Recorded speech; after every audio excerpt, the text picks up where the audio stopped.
My name is David Denny, the General Secretary for the Caribbean Movement for Peace and Integration. Today, we in our organization want to express our solidarity with President Mugabe.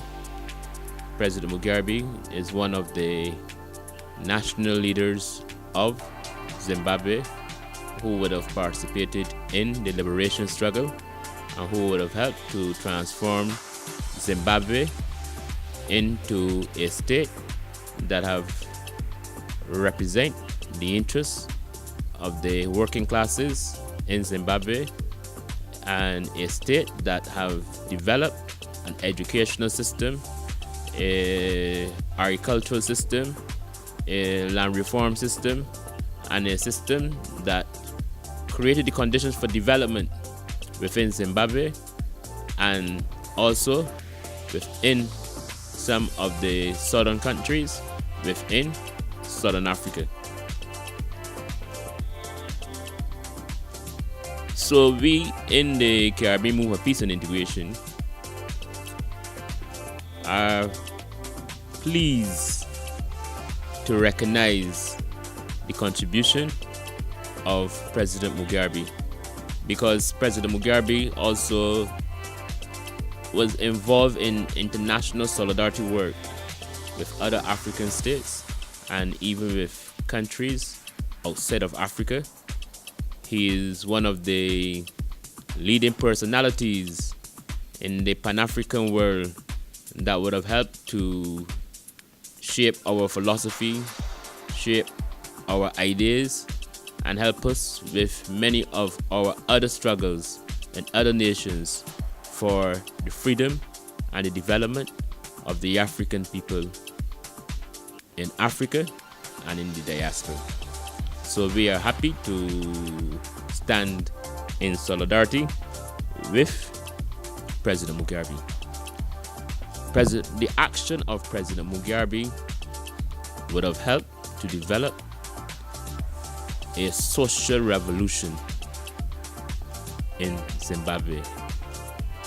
A social revolution that would have created the conditions for a land reform program and a program that would have helped to empower many of the African people and African groups within Zimbabwe.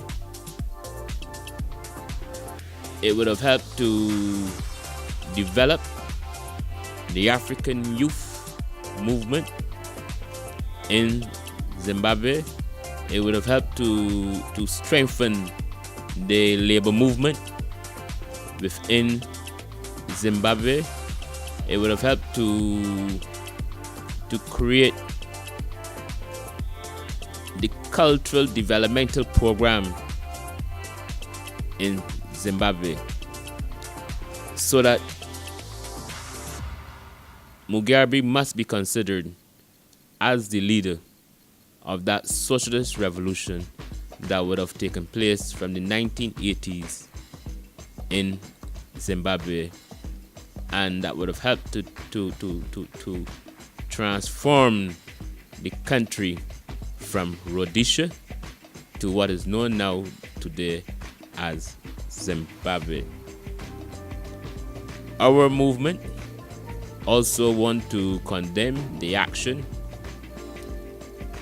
in Zimbabwe where the military have placed President Mugabe under house arrest, where the military have arrested a number of government ministers from Mugabe's government, a military that have helped to create the conditions to force Mugabe to resign as president of Zimbabwe. And we in the Caribbean Movement of Peace and Integration want to condemn all of this action, because we know that this action will not benefit the working people of Zimbabwe.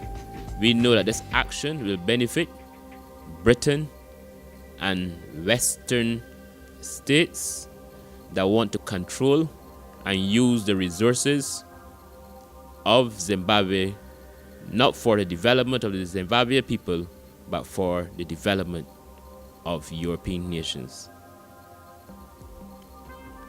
So we totally condemn the removal of President Mugabe. If the people of Zimbabwe wants a change, then there's a process legally in Zimbabwe for the people to participate in an electoral process, and then they can remove President Mugabe. But we do not think that a coup in Zimbabwe by the military should have created the conditions for Mugabe to be removed. We know that history will be very respectful to President Mugabe. We know that the African world will be respectful to President Mugabe. We know that Mugabe did his best to transform the Southern African state. And therefore, the Caribbean movement for peace and integration see President Mugabe as a hero of this period, and we see him as a liberator for the African people in Africa and in the diaspora. And I want to end by saying, long live President Mugabe. Long live that revolutionary process that would have taken place in Zimbabwe from the 1980s. Long live the friendship and peace with the people of Zimbabwe. Forward ever, backward never. Thank you, ladies and gentlemen.